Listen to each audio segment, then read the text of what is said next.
Goeiemôre Simon, ek hoop dinge gaan goed daar in jou kant. Dit is weer tyd vir ons lekker donderdag Suidlanders gesels program en die laaste paar weke, die dinge is aan die gang reg oor die wêreld. Yeah, you're telling me, but you've offended me by saying that you hope that things are going well with me. You already know that I'm on strike. Ja. Actually, it's not a strike, it's a go slow, and it's not for higher wages or better working conditions. It's moedeloosheid. Ja, nee, ek weet die dinge gaan rof aan jou kant met die internet en die tyres en die motors en die paaie en dit is, jy word omtrent getoets.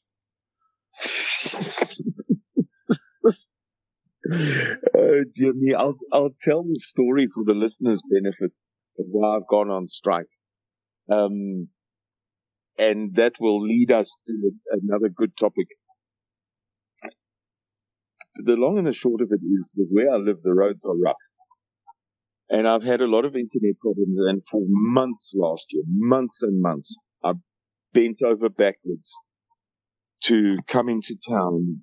It's a 38-kilometer return journey to either get data signal in town because there are cell phone towers here, but very often they don't work. Very, very, very often.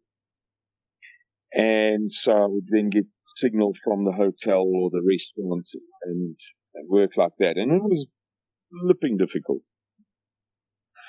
And in recent weeks, I've had these problems, and Arnold, your colleague, who produces the videos that I record, has not been very productive. He hasn't been able to because I haven't been working very much.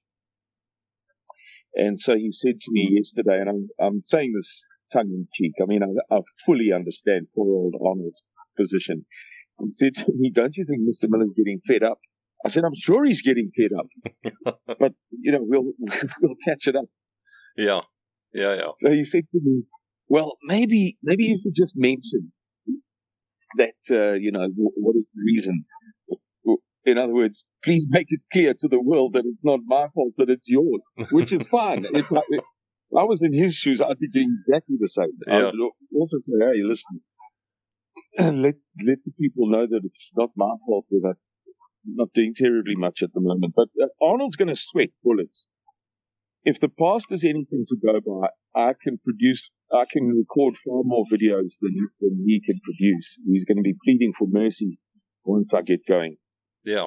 Anyway, so the story is that I've been going out for about 12 days now to town to do these videos, and we've had a lot of rain. And just as an aside, I appreciate what you said to me yesterday about being familiar with. You visited me once, you and Arnold and Mr. Miller, and you said, well, look, at least we've been there, so we know what you're talking about. The roads are unbelievably bad. Yeah. I can tell any listener, listen, trust me, you have never been on roads as bad as the roads on the roads that lead out of it or into my farm where I live. And when it rains, they're impossible. It's just... So I have broken my bucky in half. I've thrown away 5 tires in 3 months, meaning that they were so badly ripped that the punctures couldn't be repaired. I've had gaiters put in 3, and I've had another 8 major punctures where I've had to take the wheel off to have it repaired, where I couldn't just put a plug in next to the road or whatever. And a few days ago, I was on my way out to record this video for poor old Arnold, who's been waiting for a week now. And it was my 4th attempt. For some reason, we couldn't use wheat transfer, and you can't even believe the problems that Arnold and I have had. And the wheel arch of my bucky fell off, and it was the last straw. I just couldn't any flipping more. I turned around, drove home, and there's no signal there. There's no signal for about 9 kilometers. And of course, the wireless, the internet is off. The poor old Arnold waited for me. The next day, I went out, gathered up some courage, went out, told Arnold what was going on, contacted Mr. Miller, and he's a very good man manager. He really handled my thing well. I actually felt better afterwards. So I'm on strike. I'm not flipping going to bend over backwards and break my bank account and my bucky and my flipping spirit and over this anymore. We're going to get good internet. Mr. Miller's going to help me with it, and we're going to fix this problem forever so that I don't have to drive those roads when it's wet. Yeah. Anyway, I'll come to another point in a minute. The day of this drama, I was so moedeloos, and I was wearing a very fancy shirt, what they call a gentleman's dress shirt, double cuffs and double holes, by the way. Proper flipping, cost me like $3,500. And, obviously, if you're going overseas, sometimes you've got to dress properly. And Louis, my landlord, Louis Hutton, rocked up at the farm. And I think you could see on my face that I wasn't in a good way. So obviously I was wearing the shirt because I was going to record the video, right? And then half my bucky falls off and I drive around and I go back home and Louis rocks up and he said to me, "Ek gaan nou sout gooi, wil jy saam ry?" And I just said to him, yes. I didn't change my clothes. I got in, I was wearing Pringle jeans. In this shirt, and we went through salt for the cattle. And then we ended up driving cattle. And at some point, my dog, this enormous Malinois that I've got, frightened one of the cows, and she turned on us. And it was just one of those perfect things where you couldn't repeat it if you tried. She turned, and I stepped, and my shoe hooked under a rock. And I just fell like a sack of potatoes. If Carrie could see it hit me in the nose, I wouldn't have fallen any better than I did.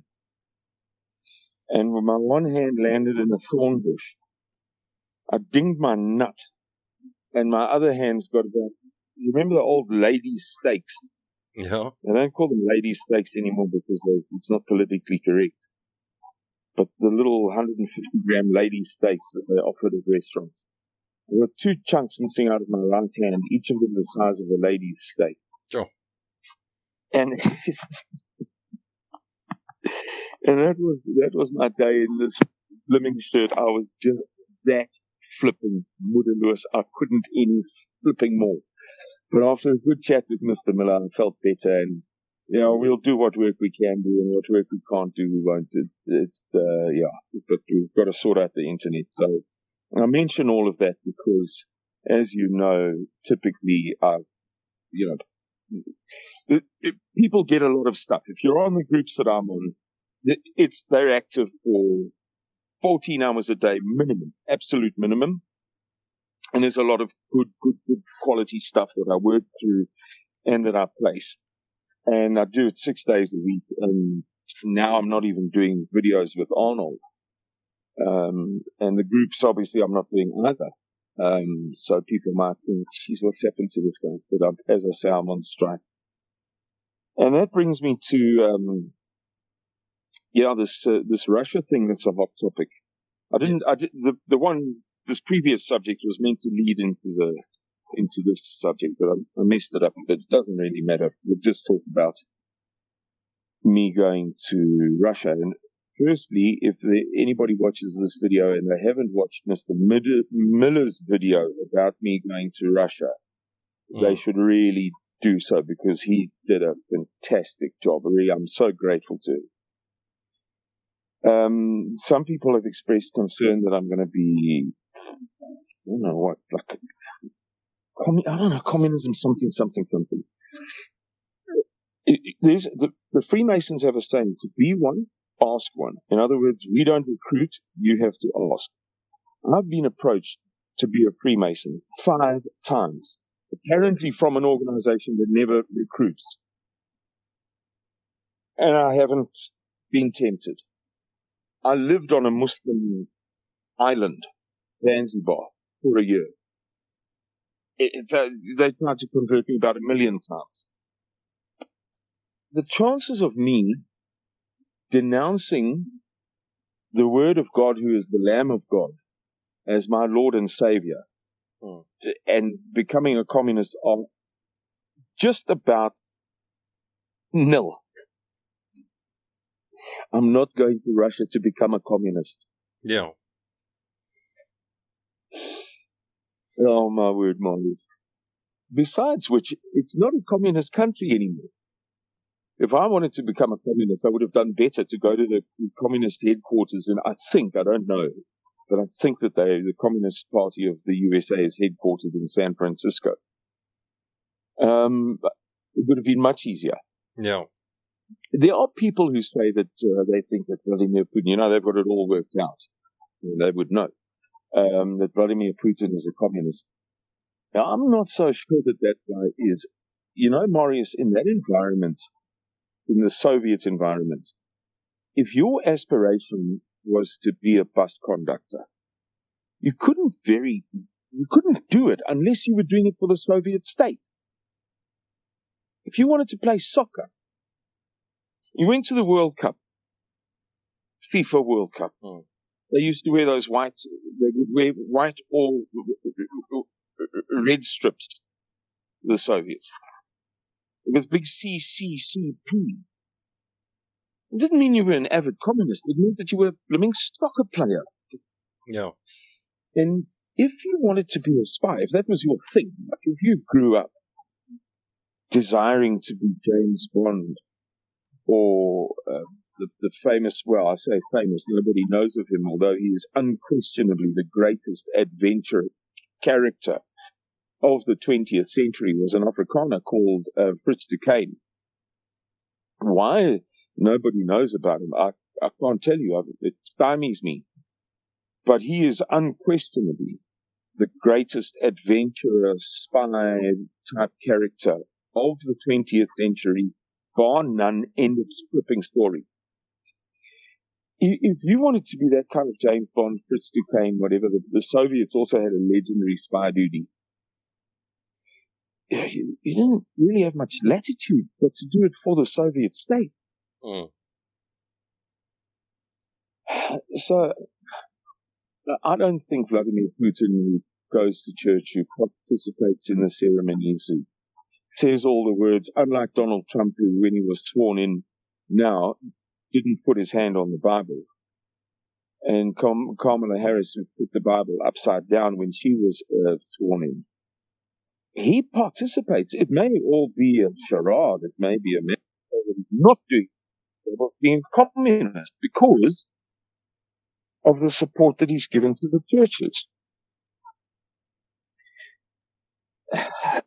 So, yeah, the Russia thing, which is now on the horizon, it's still not 100% in the bag. I've got to get my passport back from Home Affairs. And it's taking extraordinarily long. I told Louis the other day, with all of the gestures and the facial expressions, how I went to look for the passport. I went there and I said to them, look, it's supposed to, take a maximum of 3 weeks. And the guy took my details and he went in the system and he had a look and he kept on pulling these funny facial expressions. He just couldn't understand why my passport hadn't gone through. I could have told him. It's the same reason why when I got to the border of Slovenia, when Mr. Miller sent me to the AFD, to see the AFD in Germany, that they stopped. They closed that border down when I got to the front of the queue. Firstly, they pulled me off the bus, which they don't do. They just walk through and they look at the passports. They saw mine and the guy nearly started crying. He called his colleague. Anyway, they got me off the bus, got me to the front of the thing, the booth. And when the guy took a look at, you scanned the passport in and took a look at his screen, he nearly had a nervous breakdown. And he was, he was on the phone. They stopped that entire border crossing, in the Schengen zone, where there's free crossing basically, for almost 20 minutes, while they had a panic attack, seeing that the Saam and Roche character is entering their country. Yeah. The same as when I returned from the USA once. I got the customs and douane at Joburg International, and the woman scanned my passport, and she looked at the screen, looked at me, looked at the screen, looked at me, looked at the screen, looked at me. Again, meltdown. So, yeah, I applied for a new passport. Department of Home Affairs probably took a week to discuss whether I could be given one or not. And they've, supposedly, it's on its way. Let's see how long. But, yeah, the purpose of going to Russia is to hold very serious conversation with very serious people about very serious matters. And those matters are not South Africa. We will talk about South Africa, but they're part of BRICS. They know South Africa. They know the South African government. They know the African National Congress. They know the moordsyfers, the murder statistics out of their heads. They're geniuses. They don't need me to tell them anything. It will be very much more about the prophecies, the future. And now is the time to do it, Marius, because we stand on the eve of terrible, terrible events. Donald Trump is getting ready to destroy Iran. And once that stuff kicks off, there'll be no going back. There'll be no opportunity for anything until that is entirely played out. And as I explained to you, I don't know if you know the book of Ezekiel 38, chapter 38. It begins, it talks about, there's a misconception that it says Gog and Magog. It doesn't. It says Gog of Magog, the main prince. There's also a misconception that they talk about Russia. I'm not saying that those verses don't talk about Russia. I am saying that in Jewish Bibles, of which I have meaning, Hebrew Bibles, they call them Tanakh. It stands for Torah, Nevi'im, and Ketuvim, which means the Torah, the prophets, and the writings.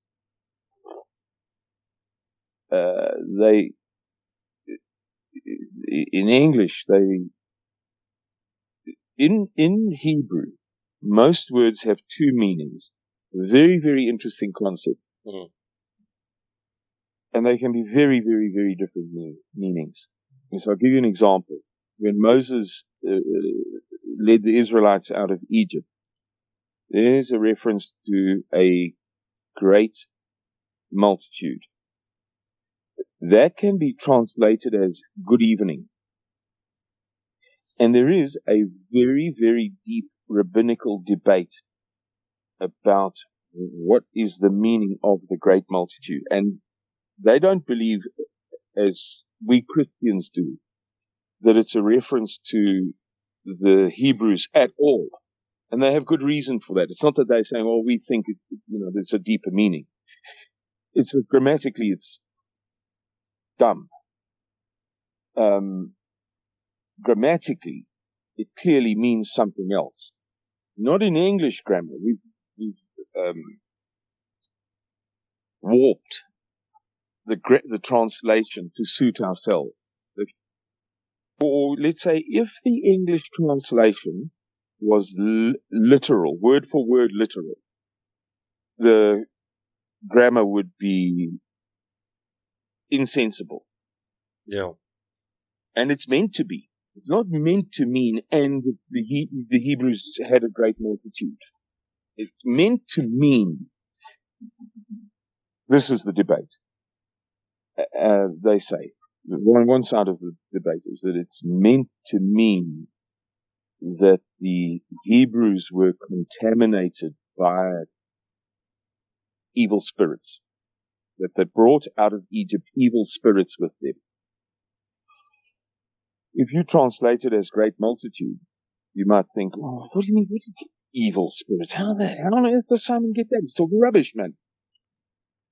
That, as I've already tried to explain, is one translation of two words that each have two meanings. And in fact, you could give a third meaning, and I've already illustrated the point. You could call it, you could translate those two words, or that phrase, as good evening. The Hebrews left with a good evening. Yeah. Similarly, there is a Christian, or not a Christian, a Christian tendency to say that the word Roche means Russia. Whereas the rabbis will tell you that's a rubbish translation.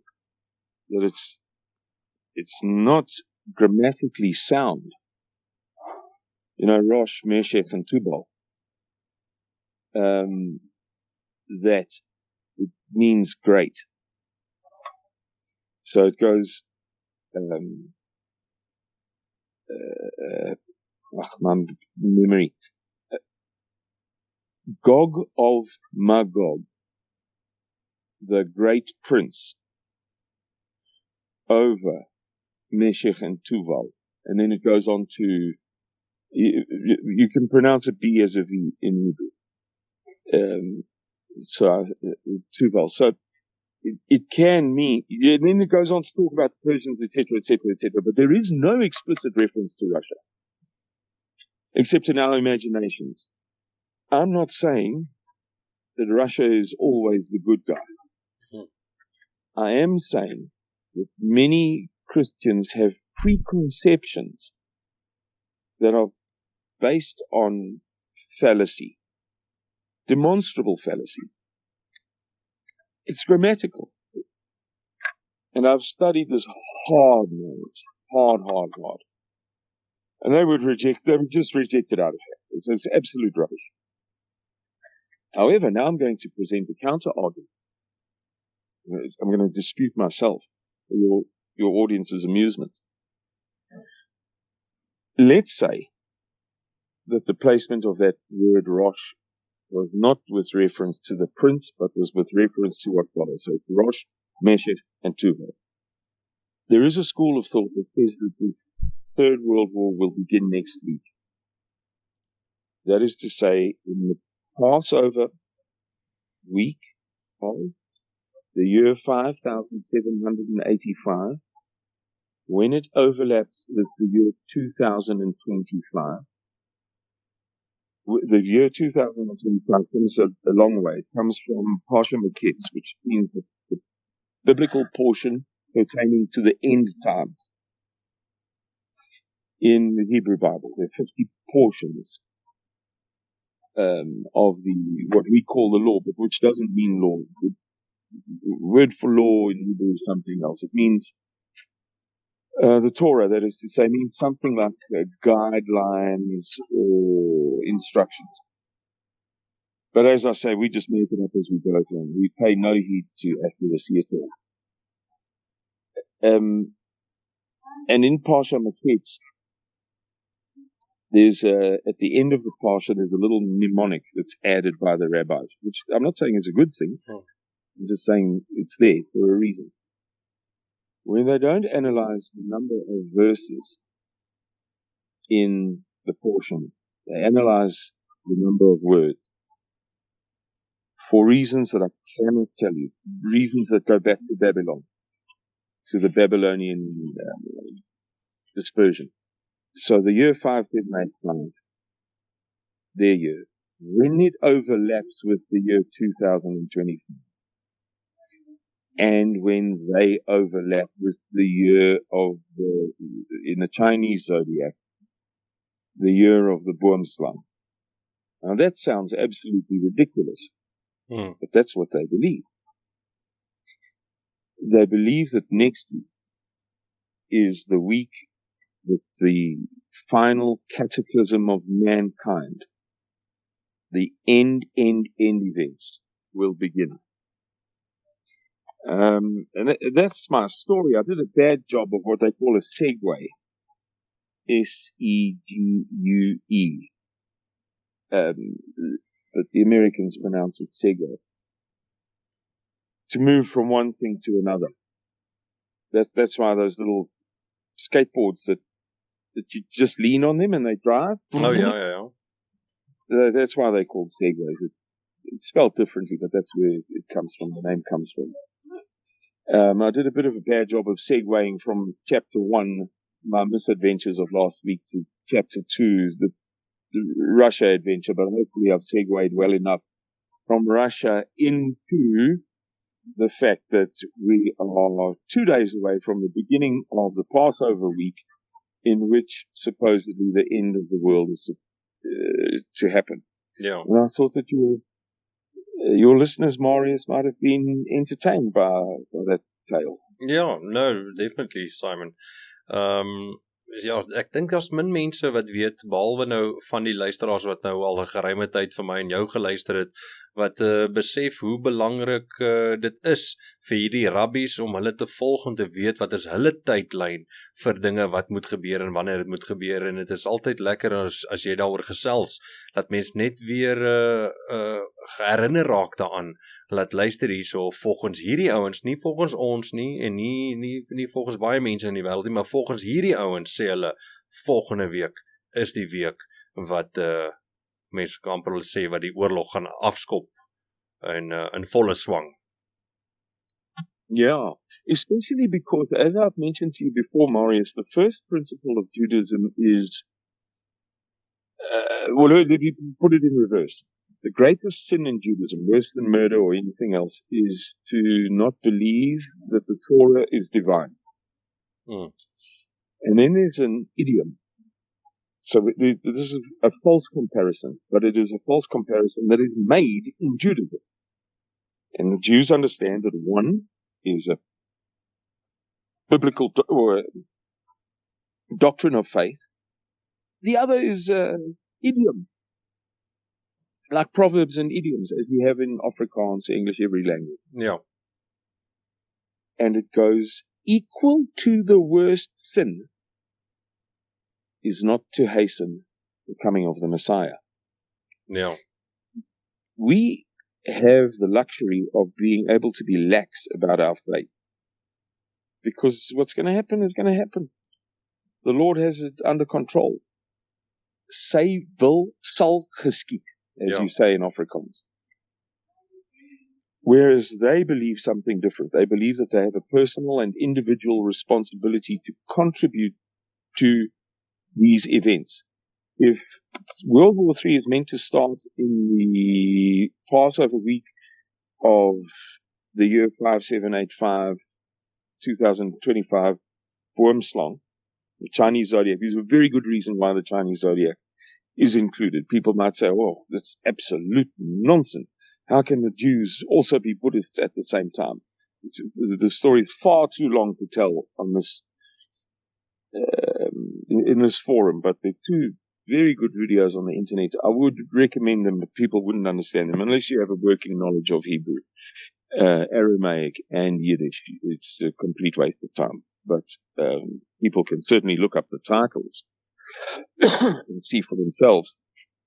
The channel is called Ephraim Palvanov, E-F-R-A-I-M, Palvanov, P-A-L-V-A-N-O-V. And the two videos, you just have to scroll through the channel list, whatever it's called, and you'll see them from about a year ago. I'm trying to remember when they came out.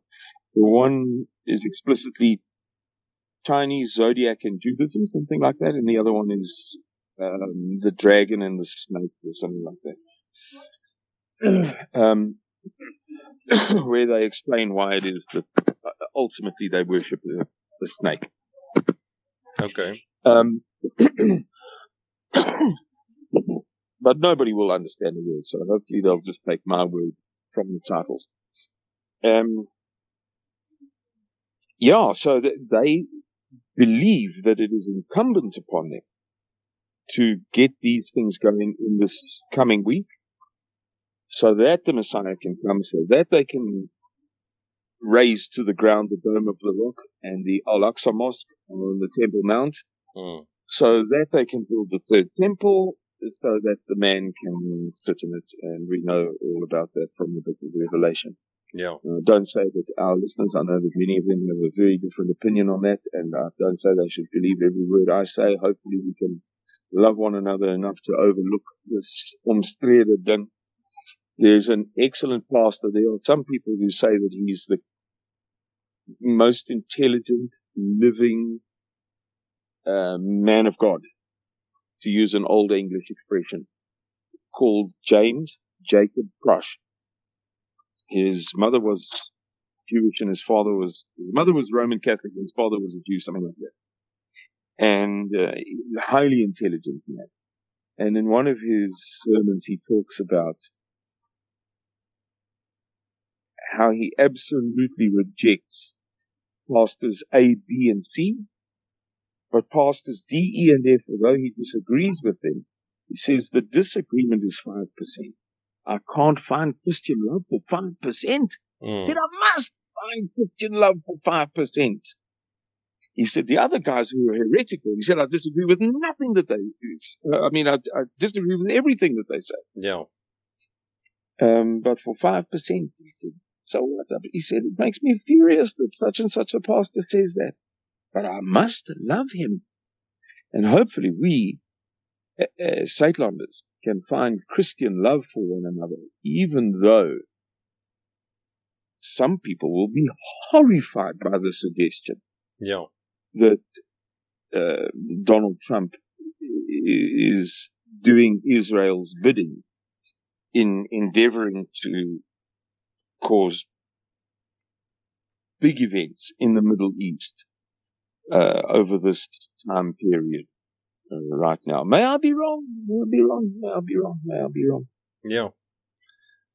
Ek is ook geïnteresseerd om te kyk of hulle nou die red heffers gaan slag oor hierdie Paasweek wat gaan gebeur nou. Ek het op 'n hele paar video's ook op sosiale media gesien dat hulle gesê het dit is die tyd wat hulle van plan is om van hulle nou te offer en te slag en al daai dinge te doen. So ek weet nie, kom ons kyk maar. Ons kyk miskien teen volgende week in donderdag as ons gesels, dan sê ons weer pragtig, daar het dit gebeur, kan jy dit nou glo? Of miskien sê ons, dit het nou nie gebeur nie.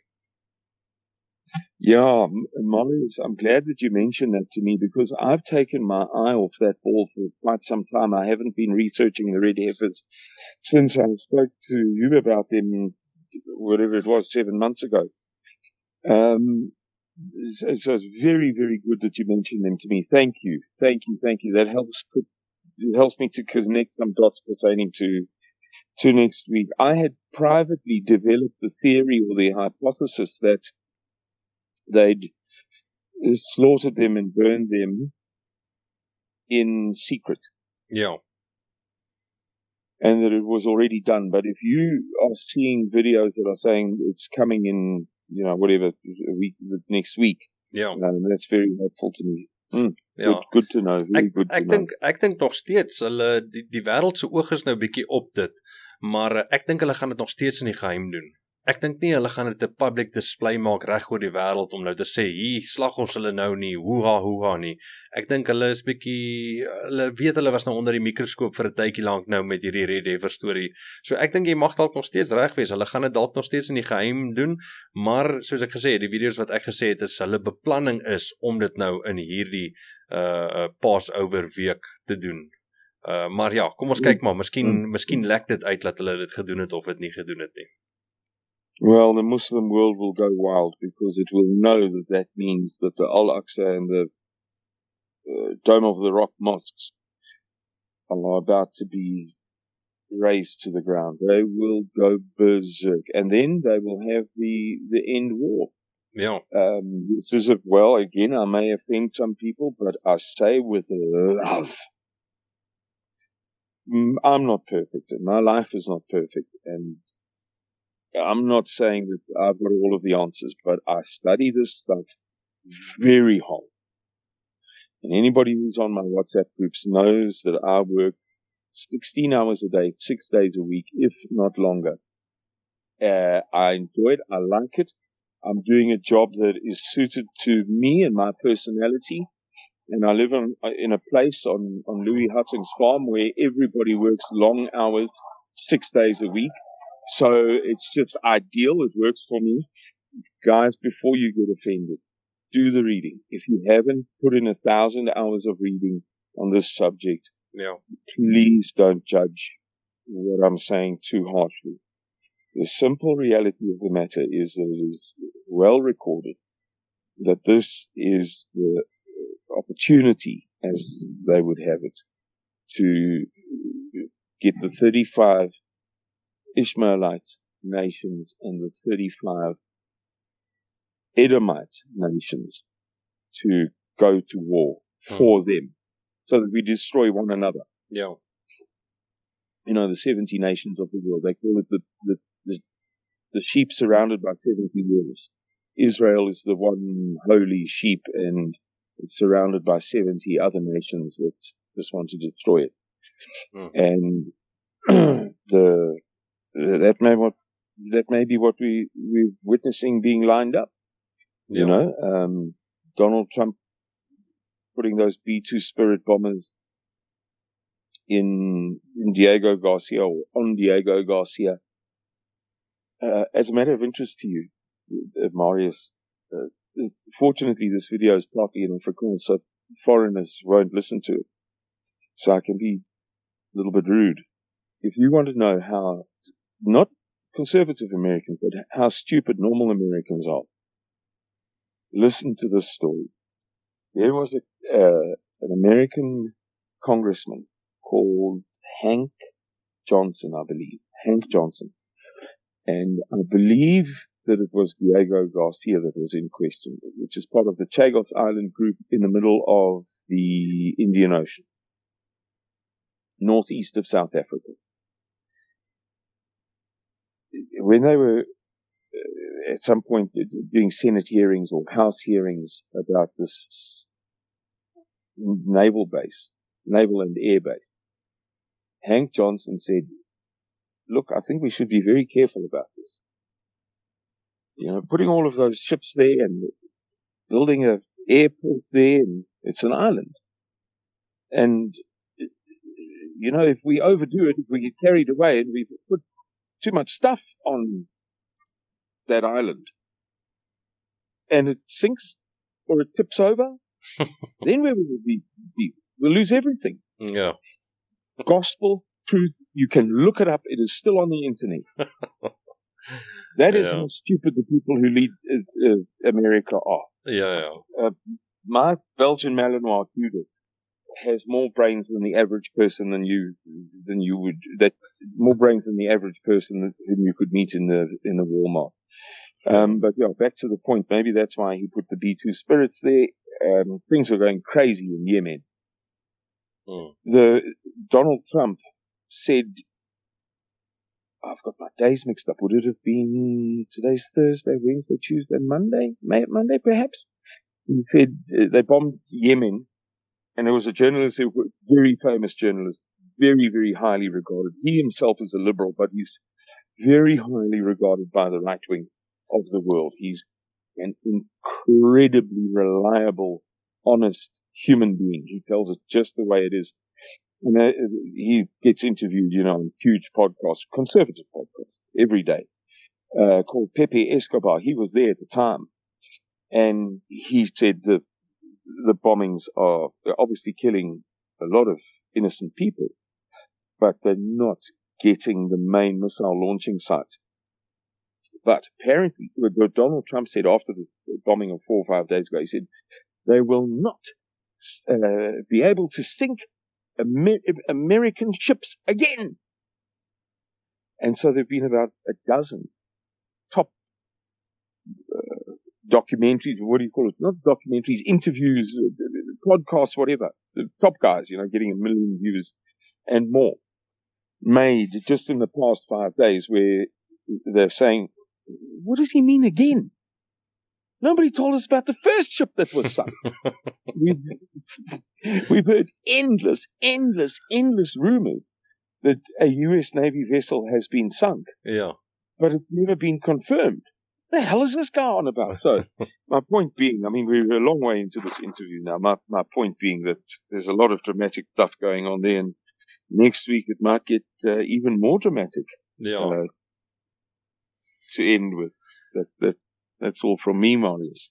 Ag, Simon, baie dankie dat jy weer eens tyd gevat het, daai rowwe pad gery het tot in die dorp om met my te kan gesels.